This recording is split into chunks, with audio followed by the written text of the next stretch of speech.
Hello everyone, welcome to wealth talks with Yashvi.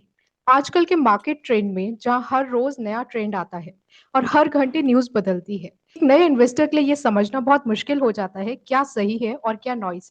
So please welcome mister Sudeep Bandopadhyay sir, group chairman Inditrade Capital. Welcome sir. नमस्कार sir.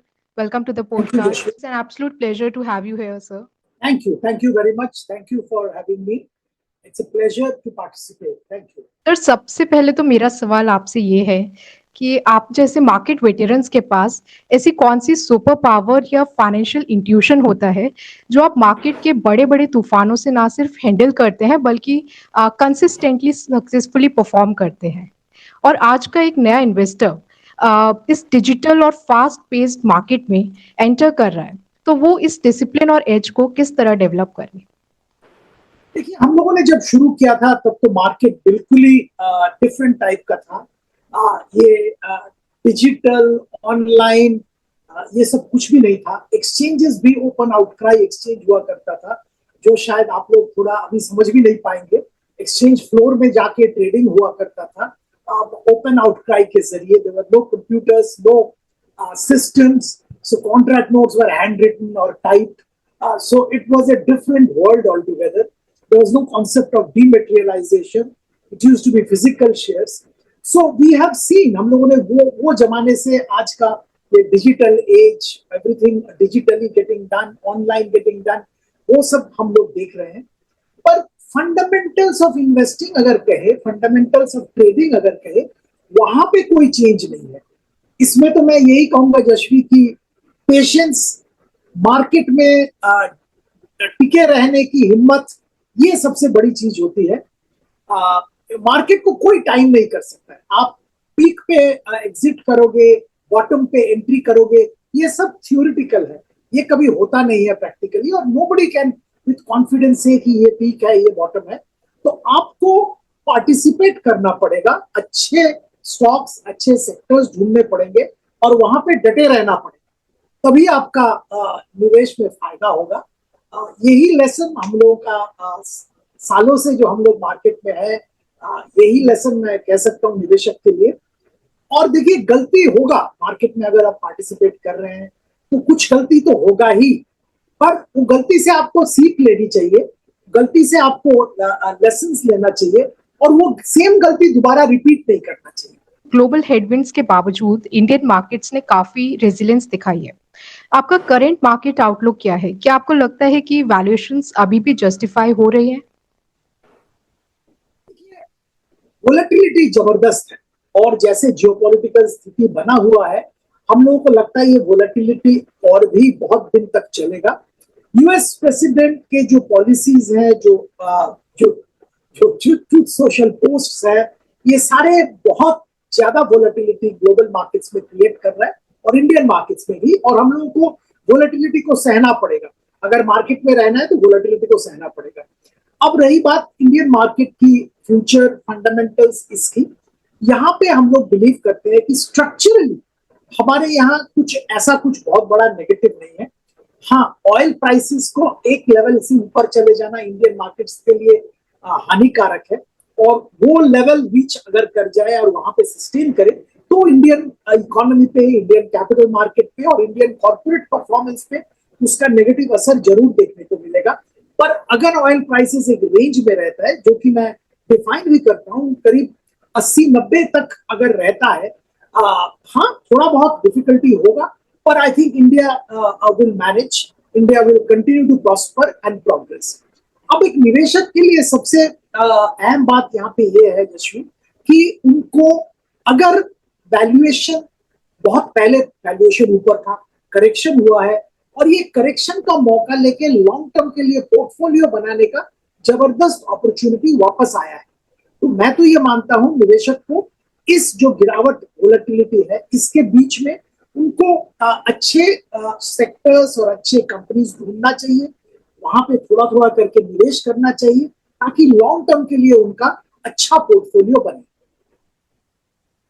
Sir, आपने market volatility की बात करी। अगर हम एक एवरेज इन्वेस्टर की बात करें तो वो इस मार्केट फ्लक्चुएशंस के दौरान हेजिंग कैसे करे अपने पोर्टफोलियो के लिए?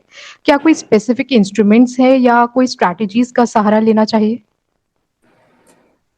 मानता हूँ इंस्ट्रूमेंट है, पर इंस्ट्रूमेंट थोड़ा कॉम्प्लिकेटेड है। उसके जरिए अगर आप पूरा हेज कर रहे हैं और हेज करने की कोशिश कर रहे हैं तो उसमें आपका अपसाइड भी लिमिटेड हो जाता है, क्योंकि एक तो हेजिंग का एक कॉस्ट है और क्योंकि आप हेज कर रहे हैं आपका अपसाइड लिमिटेशन भी हो जाता है। तो इससे बेहतर तो ये होगा मुझे लगता है कि आप अच्छे सेक्टर्स, अच्छे कंपनी ढूंढिए जहां पे वोलेटिलिटी या जहां पे ये जो जियोपॉलिटिकल प्रॉब्लम है इसका असर कम होगा। मैं एक एग्जांपल के तौर पे आपको बताता हूँ, फार्मा। अब देखिए फार्मा एक ऐसा सेक्टर है जिसके ऊपर ये जियोपॉलिटिकल जो प्रॉब्लम्स है इसका असर बहुत कम है। ट्रंप साहब की जो टैरिफ रिलेटेड टेंट्रम्स है उसका भी असर इसके ऊपर बहुत कम है। तो अगर और मैं ये मानता हूं कि इंडियन फार्मा सेक्टर आज एक ऐसी स्थिति पे है जहां आईटी करीब 20 साल पहले था। तो एक टेक ऑफ के स्टेज पे इंडियन फार्मा है, वैल्यूएशंस भी ठीक ठाक है। तो यहाँ पे आपको निवेश करना चाहिए लंबी अवधि के लिए। अब दूसरा एक स्ट्रेटेजी मैं भी बता रहा हूं, तो ये फार्मा हो गया डिफेंसिव स्ट्रेटेजी, वोलेटिलिटी रहेगा, पर ये जो करंट जो टर्मोइल है, जियोपॉलिटिकल है, टैरिफ का है, करेंसी डेप्रिसिएशन का है, ये सब से आपको बचना है तो फार्मा में निवेश करिए, वहां पे रिस्क बहुत कम। और एक अपॉर्चुनिस्टिक स्ट्रेटेजी हो सकता है। देखिए वेस्ट एशिया में डिस्टर्बेंस है, बहुत तोड़फोड़ हो रहा है, डिस्ट्रक्शन हो रहा है। अब इसके कारण मैं एग्जाम्पल के तौर पे बता रहा हूँ, बहुत सारे कंस्ट्रक्शन कंपनीज है, इंडिया की जो दिग्गज कंस्ट्रक्शन कंपनीज है उनका वेस्ट एशिया में बहुत जबरदस्त बिजनेस है। पर क्योंकि ये सब चल रहा है वेस्ट एशिया में, भी कम हो गए हैं, शंका ये है कि उनकी जो वेस्ट एशिया वाला बिजनेस वहां पे प्रॉब्लम आए। पर एक काउंटर इंट्यूटिव व्यू यहाँ पे ये भी है कि ये सब जब खत्म होगा, ये वार, ये सब स्थिति जब सुधर जाएगी, नॉर्मलाइज होगा, तब वापस कंस्ट्रक्शन पे फोकस आएगा। और क्योंकि बहुत सारा डिस्ट्रक्शन हुआ है उसको रिकंस्ट्रक्शन की भी जरूरत होगी, तो उनके लिए अपॉर्चुनिटी और भी ज्यादा हो जाएगी। तो अगर आप थोड़ा काउंटर इंट्यूटिव और एग्रेसिव स्टैंड लेते हैं तो मुझे तो लगता है इन सब कंपनीज, जो कंस्ट्रक्शन कंपनीज वेस्ट एशिया में काम करते हैं और शेयर प्राइस में अच्छा खासा गिरावट देखने को मिला है पिछले हफ्तों में, वहां पे आप थोड़ा थोड़ा करके खरीदारी कीजिए।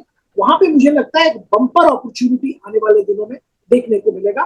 पर हाँ, अभी बहुत वोलेटिलिटी है, बहुत नेगेटिविटी है इन स्टॉक्स में। सर, आपने फार्मा सेक्टर की बात की। अक्सर हमने देखा है कि फार्मा कंपनीज में रिसर्च एंड डेवलपमेंट, R&D का एक बहुत इंपॉर्टेंट रोल रहता है। अगर कंपनी कहीं ना आगे चल के कहीं ना कहीं इस चीज में थोड़ा लैग दिखाती है तो वो एक खतरे की बात हो जाती है। तो क्या आपके कोई ऐसे बेस्ट स्टॉक पिक्स हैं जो आप हमारे व्यूअर्स के साथ शेयर करना चाहेंगे?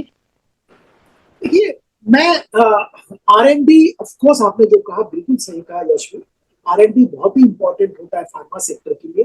पर इस मामले में इंडियन कंपनीज थोड़ा पीछे है। और इंडियन कंपनीज का जो पकड़ है वो अगर आप देखेंगे वो जेनेरिक्स पे है, वो जो CSM में है, वो सारे इंजेक्टेबल्स पे है। जो जो ब्रांडेड ड्रग्स है या जो पेटेंटेड ड्रग्स है वहां पे इंडियन कंपनीज का प्रेजेंस ना के बराबर। अगर आप सिर्फ सन फार्मा को छोड़ दे और अभी ग्लेनमार्क कुछ फाइल करने की बात कर रहा है, तो इसके अलावा बाकी कंपनीज तो ज्यादातर जेनेरिक्स, API, इंजेक्टेबल्स, ये सब सेगमेंट्स में है जहां पे उनका ऐसा कुछ बहुत ज्यादा रिसर्च एंड डेवलपमेंट वाली बात नहीं है। तो मैं मानता हूं कि इंडियन फार्मा में ये जो स्थिति है, ये स्थिति उनको एक तरह से आज के दिन में पॉजिटिव पॉइंट पे दिखा रहा है। क्योंकि जैसे आप जानते हैं ट्रम्प साहब ने जो पेटेंटेड ड्रग्स है या ब्रांडेड ड्रग्स है उन कंपनीज के ऊपर बहुत बड़ा टैरिफ लगाने की ऐलान किया है। बहुत अनसर्टेनिटी है उस पर और वहां पे कंपटीशन भी बहुत है। पर Indian companies by and large generics में काम करते हैं, API में काम करते हैं, जो कि इंग्रेडिएंट्स होते हैं, जो कि नॉट दैट रिसर्च डिपेंडेंट। हाँ, रिसर्च तो जरूर करना पड़ता है, काम थोड़ा करना पड़ता है, बस उतना ज्यादा नहीं है। तो संक्षेप में मैं अगर आप स्पेसिफिक स्टॉक्स की बात करें तो मुझे लगता है देखिए डोमेस्टिक मार्केट में फार्मा इंडस्ट्री का ग्रोथ लगभग 25% CAGR देखने को मिल रहा है।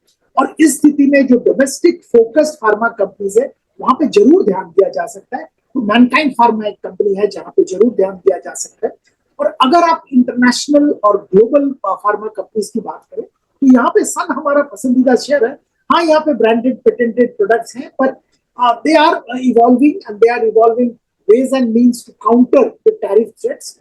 औरोबिंदो फार्मा मुझे अच्छा लगता है। इसके अलावा सिप्ला भी मुझे अच्छा लगता है।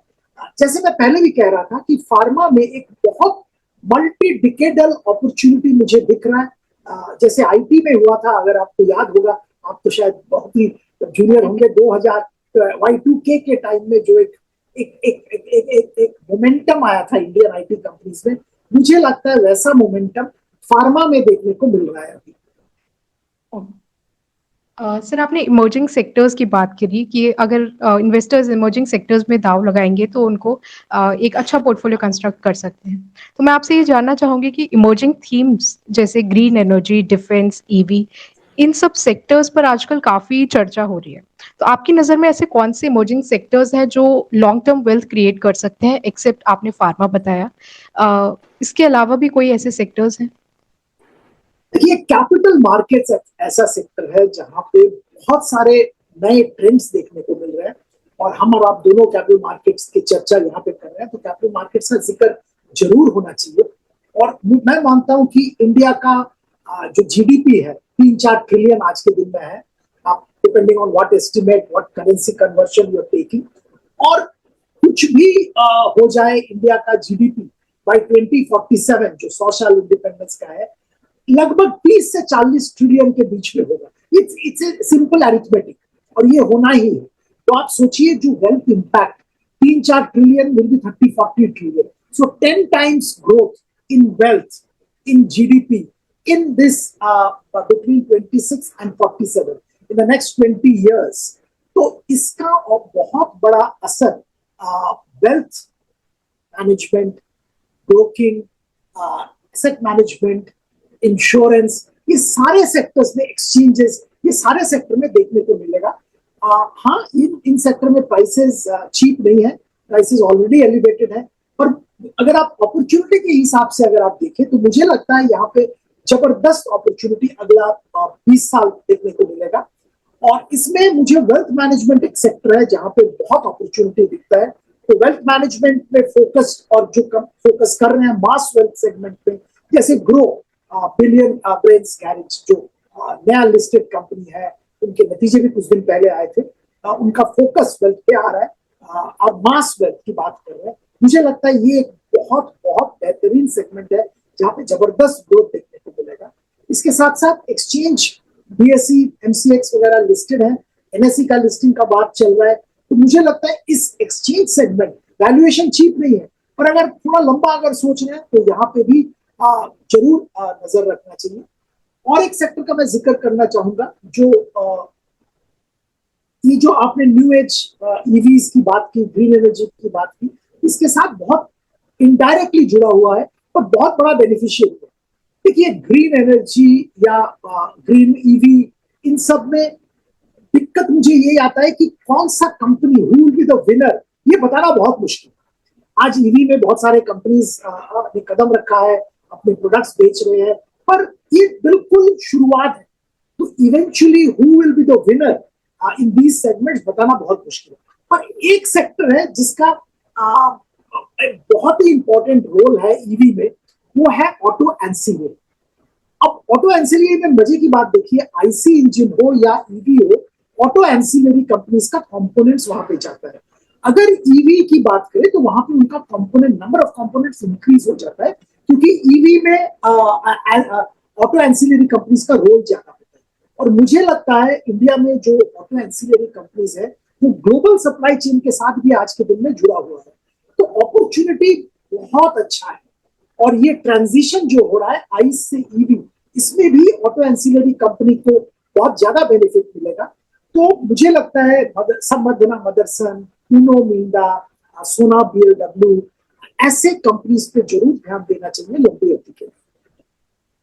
सर आजकल एक मॉडर्न पोर्टफोलियो थ्योरी काफ़ी ट्रेंड चल रहा है। एक रिटेल इन्वेस्टर अक्सर नंबर ऑफ स्टॉक्स में कंफ्यूज हो जाता है। कुछ लोगों का ऐसा मानना है कि पोर्टफोलियो में सिर्फ 8 से 10 स्टॉक रहने चाहिए। कुछ लोगों का ऐसा मानना है कि नहीं 20 से 25 स्टॉक्स भी रहने चाहिए ताकि पोर्टफोलियो अच्छे से डाइवर्सिफाई हो जाए, सभी सेक्टर्स इंक्लूड हो जाएँ। आपके हिसाब से डाइवर्सिफिकेशन और ओवर डाइवर्सिफिकेशन के बीच किस तरह एक लाइन ड्रॉ कर सकते हैं पोर्टफोलियो में? ये पहली बात तो ये है, अगर इन्वेस्टर अपना रिसर्च, अपना एनालिसिस खुद कर सकता है तो बिल्कुल करे, और उस पर मैं अभी वापस आता हूँ। पर अगर उसमें कुछ कमियां हैं, investor is busy with something else, उनका प्रोफेशन ये नहीं है, तो म्यूचुअल फंड के जरिए निवेश करना मेरे ख्याल से सही होगा, क्योंकि expert fund manager fund manage करते हैं, तो डायरेक्टली करने के बजाय म्यूचुअल फंड का रूट इस्तेमाल कर सकते हैं। अब अगर कोई इन्वेस्टर खुद कर रहा है तो आपने जैसे बोला, मुझे भी लगता है बहुत ज्यादा स्टॉक्स में निवेश नहीं करना चाहिए, क्योंकि उसको मॉनिटर करना, उसको सही ढंग से और उसको हैंडल करना मुश्किल हो जाता है इंडिविजुअल के लिए। तो वहां पे मैं तो मानता हूं कि ज्यादा से ज्यादा 10 से 15 स्टॉक्स आपके पोर्टफोलियो में होना चाहिए। उससे ज्यादा मैनेज करना बहुत डिफिकल्ट हो जाता है, unless you are running a family office, आपके स्टाफ हैं, आपके लोग हैं जो आपको हेल्प कर रहे हैं। अगर आप इंडिविजुअल हैं और कुछ काम करते हैं, साथ में स्टॉक्स में निवेश करते हैं, 10 से 15 स्टॉक्स ज्यादा से ज्यादा आप अपने पोर्टफोलियो में रखिए। आपने बिल्कुल सही कहा, थोड़ा डाइवर्सिफाई जरूर करना चाहिए। 10 से 15 पूरा सारे स्टॉक सीमेंट वाले नहीं लेने चाहिए, सारे पेंट्स वाले नहीं लेने चाहिए, आपको डाइवर्सिफाई करना चाहिए। जैसे मैं जिक्र कर रहा था फार्मा का, तो आपको मैंने बोला कि 10 से 15 स्टॉक्स, 15 फार्मा का स्टॉक्स कभी मत लीजिए। फार्मा में मैंने रिकमेंड किया, फार्मा फार्मा में 5 स्टॉक लीजिए, ठीक है, आपको ओवरवेट फार्मा में रहना है, आपको ज्यादा वेटेज फार्मा में देना है, तो 5 फार्मा के स्टॉक्स लीजिए। बाकी 10 स्टॉक्स डिफरेंट डिफरेंट सेगमेंट्स में लीजिए। सर आपने बताया कि जो वर्किंग प्रोफेशनल्स हैं या जो पूरी तरह इस प्रोफेशन में समय नहीं दे पाते हैं, उनको थोड़ा-सा रूट म्यूचुअल फंड्स या पैसिव इन्वेस्टिंग का भी लेना चाहिए। अगर हम ब्रॉडर मार्केट की बात करें, तो क्या लार्ज कैप्स की स्टेबिलिटी इस वक़्त सही है? या अभी स्मॉल कैप और मिड कैप्स का आउट परफॉर्म करने का ताकत खत्म हो चुकी है? आपके मुताबिक आने वाले साल में क्या कैपिटलाइज़ेशन थ्योरी का नाम रहेगा? बिल्कुल रहेगा, और मुझे लगता है अभी के लिए पर्टिकुलरली इतना जबरदस्त वोलेटिलिटी और बहुत सारे अनसर्टेनिटीज मार्केट में है, इस माहौल में लार्ज कैप में निवेशित रहना चाहिए। और अगर कोई अपॉर्चुनिटी आप ढूंढ रहे हैं तो लार्ज कैप में ढूंढिए। आज के दिन में भी large cap relatively better priced है, तो मुझे तो लगता है लार्ज कैप में ही अपॉर्चुनिटी ढूंढना चाहिए। मिड कैप और स्मॉल कैप में वोलेटिलिटी बहुत ज्यादा रहता है, वैल्यूएशन भी चीप नहीं है, इतना तो मैं जरूर कहूंगा। वैल्यूएशन भी लगभग बराबर है, और अपॉर्चुनिटी आपको बहुत बहुत मेहनत करना पड़ेगा ढूंढने के लिए। हाँ, अपॉर्चुनिटी अभी भी है, ऐसी बात नहीं है कि large mid cap small cap में अपॉर्चुनिटी नहीं है, जरूर अपॉर्चुनिटी है, पर वो अपॉर्चुनिटी ढूंढ के निकालना थोड़ा मुश्किल होता है। लार्ज कैप में हालांकि एक एस्टैब्लिश मैनेजमेंट, बड़ा बुक, अच्छा बैलेंस शीट, ट्रैक रिकॉर्ड सब आपको मिल जाता है, और एफआईआईज का नजरिया भी लार्ज कैप पे ज्यादा होता है। तो जब भी एफआईआईज इंडियन मार्केट्स में अच्छी तरह से वापस आएंगे तो लार्ज कैप में ही पहले आएंगे, तो लार्ज कैप में निवेश करना इस माहौल में मुझे लगता है सही होगा। सर अक्सर कहा जाता है कि बड़ा पैसा mid cap and small caps में बनेगा। इस चीज़ को एक रिटेल इन्वेस्टर थोड़ा गलत नज़रिए से देख लेते हैं और अक्सर वो मल्टी बैगर के अपॉर्चुनिटीज़ ढूँढने में फँस जाते हैं। तो हमें क्वांटिटेटिव मैट्रिक्स पर फ़ोकस तो करना ही चाहिए, लेकिन क्या क्वालिटेटिव मैनेजमेंट एनालिसिस पर भी ज़्यादा फ़ोकस रहना चाहिए? जी, बिल्कुल करना चाहिए। मुझे तो लगता है क्वालिटेटिव एनालिसिस फोकस बिल्कुल रहना चाहिए। मैं ये क्लियरली कहता हूँ, देखिए ये स्मॉल कैप मिड कैप में मल्टी बैगर मिलता है, बिल्कुल सही बात, पर वो मल्टी बैगर हर कोई को नहीं मिलता है। जिसको एक बार मल्टी बैगर मिल गया वो एक मिसाल बन जाता है, सब उसकी बात करते हैं, और बाकी निवेशक वही उसी में घुस जाते हैं, वही ढूंढते रहते हैं और मिस्टेक्स करते हैं हमेशा। और बहुत सारे इंस्टेंसेस में हमने देखा है, वो अपना जो पूंजी है वो उसमें लॉस आ जाता है उनका। ये आसान काम नहीं है, और ये मल्टी बैगर ढूंढना मिड कैप स्मॉल कैप में आसान काम नहीं है। तो अगर आपको थोड़ा सेफ रहना है, अगर आपको थोड़ा कॉशियस रहना है, तो मुझे तो लगता है लार्ज कैप में रहना जरूरी है। हाँ, अगर आप थोड़ा रिस्क ले सकते हैं, आपको कहीं अच्छा एनालिसिस करके या अच्छा कुछ आपको इंफॉर्मेशन है, अच्छा एनालिसिस है, आपको लगता है कुछ मिड कैप स्टॉक्स या स्मॉल कैप स्टॉक्स बहुत अच्छा करने वाला है, जरूर पार्टिसिपेट कीजिए। बट ध्यान में रखिए कि लार्ज कैप में आपका रिस्क कम है, मिड कैप स्मॉल कैप में रिस्क ज्यादा है। जैसा सर ने बताया कि अपने पोर्टफोलियो को डाइवर्सिफाई करिए। अगर मल्टी बैगर्स लेना भी है तो कुछ प्रपोर्शन आप रख सकते हैं, थोड़ा बहुत पार्टिसिपेट कर सकते हैं। सर, हाइपर ग्रोथ के इस दौरान में इन्वेस्टर्स की एक्सपेक्टेशंस काफ़ी बढ़ गई हैं। अगर हम पिछले 3 से 4 सालों की बात करें, यानी जो कोविड का रैली था, तो आज के सिनेरियो में conservative yet realistic annual returns का अगर हम बेंचमार्क देखें, तो आइडियली वो क्या होना चाहिए? ये पहले जो हो गया उसको आपको अभी भूलना पड़ेगा। दुनिया बदल गया है with all these wars going around all around us, और साथ साथ global oil prices, tariff, IT में जो डिस्टर्बेंस एआई के कारण हो रहा है, सो पूरा वर्ल्ड इकोनॉमी, इंडियन इकोनॉमी का स्थिति बदल रहा है, और रिटर्न एक्सपेक्टेशन आपको थोड़ा टोन डाउन करना पड़ेगा। मुझे तो लगता है 10 से 12%, ज्यादा से ज्यादा 15% रिटर्न की एक्सपेक्टेशन आपकी होनी चाहिए। और ये भी बुरा रिटर्न नहीं है, क्योंकि अगर आप देखें हमारे यहाँ इन्फ्लेशन अभी 2-3%, 4% से नीचे है। तो अगर आपको इस माहौल में 14-15% रिटर्न मिल जाता है, एनीथिंग बिटवीन 12-15% अगर आपको मिलता है, तो उसमें कोई बुराई नहीं है। नेट ऑफ इन्फ्लेशन आपका रिटर्न बन रहा है करीब करीब 8-10% बन रहा है, तो ये बहुत ही अच्छी बात है। और आपको वो अनरियलिस्टिक जो एक कभी कभी ये मिलता है 20-25% का रिटर्न, वो भूलना पड़ेगा। और नॉर्मल कोर्स में 10 से 15% के बीच में रिटर्न एक्सपेक्ट करना चाहिए। Thank you so much sir for giving your valuable time. And आज का सेशन बहुत ही इंसाइटफुल रहा। इस नॉइज के माहौल में बहुत सारी चीजें क्लियर हुई। Thank you so much sir. Thank you, Ashmi. Thank you for inviting me. It was a pleasure. I did enjoy this session too. Thank you. Thank you.